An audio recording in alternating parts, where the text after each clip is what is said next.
And hello everybody, welcome back to the channel guys. I hope you're all well. Before we do get into today's video, as always, please do smash that like button and subscribe to the channel for daily Rangers content.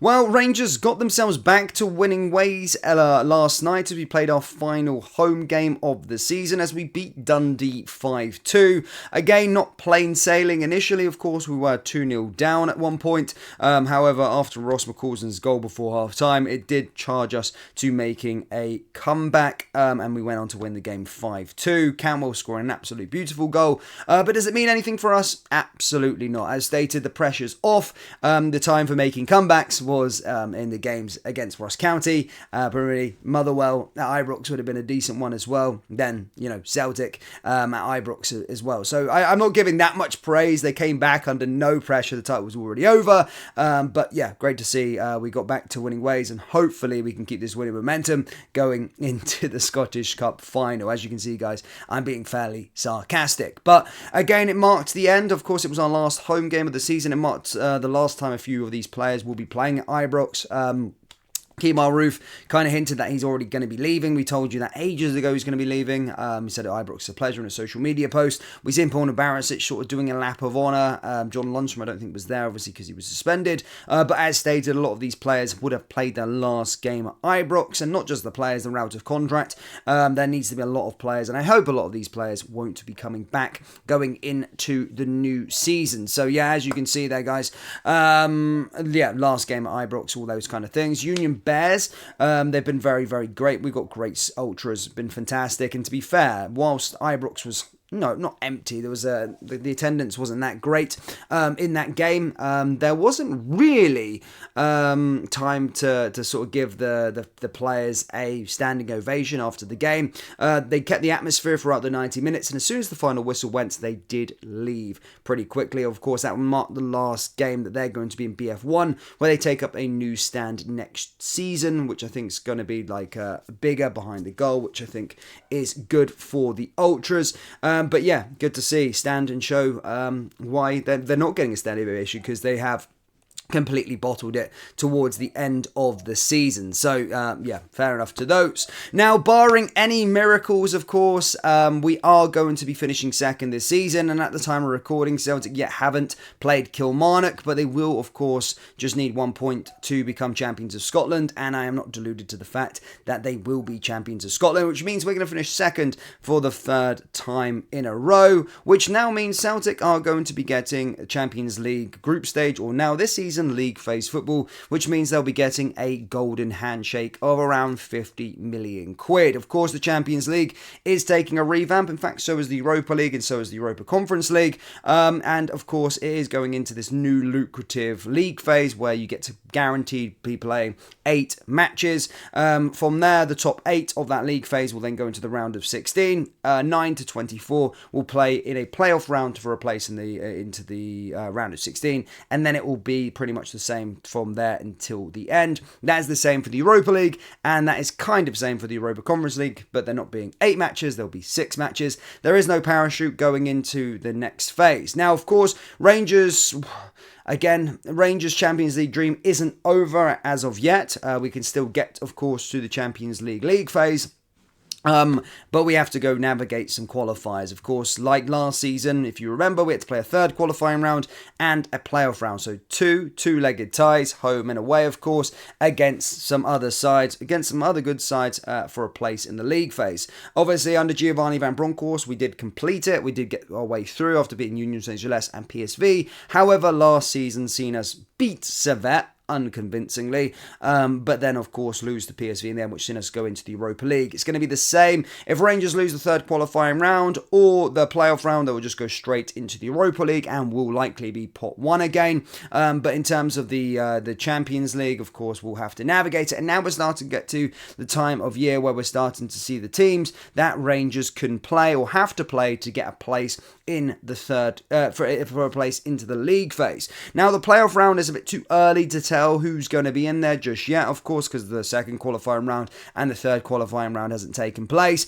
but we are starting to see the makeup of the teams, and the teams that will likely play is two of these kind of 8 that we're going to be speaking about. So the third qualifying round The teams likely that Rangers could draw is RB Salzburg is the first one. Now, RB Salzburg are an interesting one because if you've been watching the Austrian Bundesliga or been keeping an eye on it, like I have been, as I was in Vienna for a little bit, they have basically, they look like they're going to lose the title for the first time in 10 years. They did do 10 in a row last season. However, Sturm Graz are currently 2 points clear of Salzburg going into the final game. So it is expected that Salzburg will finish second and as a consequence jump into the qualifying round 3. Now, again, for Salzburg and from where they are, their perspective, or for the other teams in there, they're Champions League regulars. They're used to playing in the Champions League group stages. They've qualified for the last 16 before. They've obviously got into the Europa League and gone far there as well. So there are a side that you want to avoid at this stage because they are pretty good. Let's be perfectly honest. Now, the other side is Fenerbahce. Fenerbahce, of course, Turkish Super League. And if you've been following the Turkish League, it looked like Fenerbahce were going to run away with the title. However, inconsistency in the last few months of the season and Galatasaray just going on an unbelievable winning streak has seen them now finish second, effectively. There's 2 games left to go of that season, but Galatasaray 6 points clear. So with a point, Galatasaray will be crowned champions, which means Fenerbahce will be going into the qualifying round of 3. Actually, qualifying round 2, in fact. But again, they could be a side that do go through to the qualifying round 3. Next up is Dynamo Kiev that Rangers could play. Again, Ukrainian side. I don't know too much about them. But again, they're going to be there. They're kind of always here when you get to this phase anyway. Next up is Partizan Belgrade. They finished second this year after Crvena Zvezda, or commonly known as Red Star Belgrade, won yet another Serbian league title. Partizan, again, and like Dynamo Kiev, are kind of always there or thereabouts in these qualifiers every single year. Now, in terms of the Swiss Super League, Iber, or Young Boys, again have won the title, or look close, at least at the time of recording, have pretty much won the title, which means Lugano have done well to finish second and are going to be entering the second qualifying round, and are a potential opponent for Rangers going into the third qualifying round. Swiss teams, again, is probably what you want, and then I'm not being disrespectful because my partner's Swiss and my girlfriend's Swiss, but again, look, I've got to admit, I do keep an eye on the Swiss Super League, and you can look at it, and he's like their best player in that league at this moment in time, and he was ranked rotten, so you do want a Swiss team. That would be pretty good. Now, this is where it gets interesting, because no PSV this year. Yes, no PSV playing in the Champions League, and to be fair, there's no Dutch giant to go along with it. PSV obviously won the league. Feyenoord, of course, do get a place anyway. I don't think they need to qualify. They're going straight through as second. But third place, usually you get an Ajax in that one, but Ajax have not made the cut, and it looks like it's going to be FC20, which aren't really a team that are regulars at this phase. So thank goodness that they're going to be taking up one of the spaces, and of course won't be there. And then Brest out in France. Again, usually get a Monaco at this point, but I say a Brest is a lot better than getting a Monaco or a Marseille, which is also very, very good. Now, so they're the teams that we're likely to play in the third qualifying round unless something crazy happens on the final day of the season. So there you go. Those are the sides that Rangers can play. We are going to be seeded at this point, and we could likely be seeded going into the playoff round as well. There is a scenario that you want to support to get the best out of Rangers, and that is that if Bayer Leverkusen go on and win the Europa League, Benfica will be promoted straight to the league phase. Yes, of course, Sporting won the Portuguese Premier Liga, and due to their higher coefficient, it could have been us, by the way, if Benfica had won the league, due to their coefficient being higher than everybody else in the pool, and Bayer Leverkusen already qualifying for the Champions League through their league phase, then the spot will go to the highest team, and Benfica will subsequently be promoted into the league phase, meaning that Rangers will, of course, not have to play Benfica at a playoff round, which is good, but also see us be seeded for the playoff round, which means we should get a favourable draw.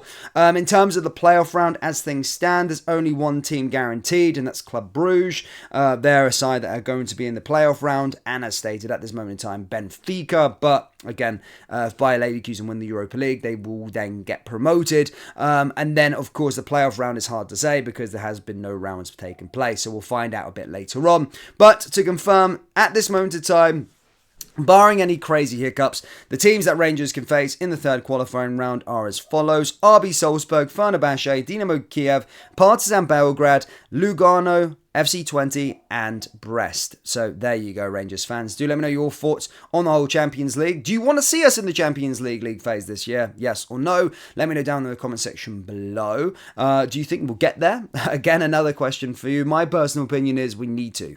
We need to. We can't let Celtic keep running away with all this money. And we have a good chance, actually, looking at it. To be fair, it's very underwhelming third qualifying round, barring RB Salzburg.